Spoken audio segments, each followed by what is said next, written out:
안녕하세요. 춘봉TV입니다. 이제 정말 겨울이 왔습니다. 이번 겨울은 상당히 춥고 한파가 몰아칠 거라고들 하시는데 미리 단단히 준비하시고요. 오늘은 2주 동안 배달업계에는 많은 일이 있었는데요. 놓치고 있는 부분도 많기도 해서 10월 배달대행 이슈에 대해서 잠깐 설명을 좀 드릴까 합니다. 가장 큰 건 바로 그 디도스 공격이었죠. 거의 하루 동안 목통이어서 자영업자분들이나 배달하시는 분들이 상당한 손실을 봤는데요. 슈퍼히어로도 해킹부터 시작해서 만나 플랫폼도 7월, 9월에 목통이 있었죠. 이번 건은 좀 큰 상황인데 너무 장시간이었고 보안에 취약했다는 점을 새삼 다시 느끼게 해주는 그런 소식입니다. 3만 명이 넘는 기사님들 상당히 당황하셨을 텐데 바로 그뿐만 아니라 더욱더 보안에 신경을 써야 하는 상황이 아닌가 생각됩니다. 자, 두 번째로 경기도 플랫폼 배달 노동자 산재보험 지원사업 3차 모집을 한다고 합니다. 항상 보면 경기도는 먼저 시행하는 게 많아서 가끔 부럽기도 합니다. 어떻게 보면 이제는 좀 배달대행 관련 지원 사업이 좀 확대되었으면 하고 보험비 인하나 오토바이 도로 솔직히 개인적으로 꼭 좀 만들어졌으면 하는 바람입니다.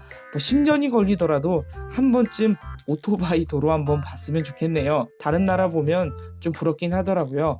대신 우리가 먼저 실천하고 잘 해야지만 개선이 되겠지요. 마지막으로는 고위험 성범죄자 배달 대리기사 취업 제한을 추진 중이라고 하는데요.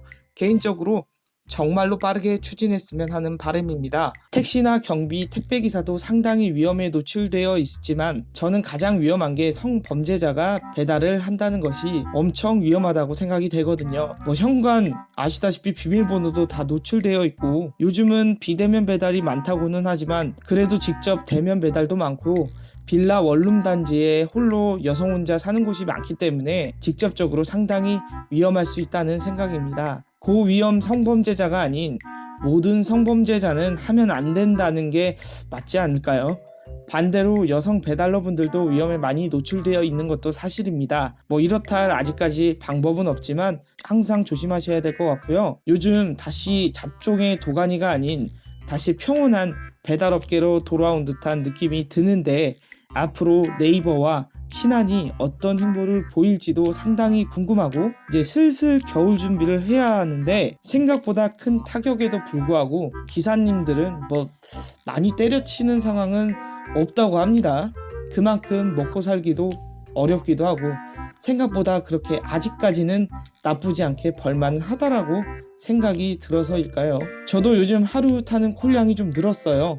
프로그램 콜 뜬 양만 봐도 아주 살짝 늘긴 했더라고요. 한 10% 정도 는 것 같은데 어떤 변수가 있을진 모르겠지만 어차피 다음 달에는 월드컵 경기도 있고 12월은 원래 미친 듯이 바쁜 달이기도 하기 때문에 그때 동안 존버하시고 안전운전 하시고. 이상 춘봉TV였습니다. 배달대행 10월 소식이었고요.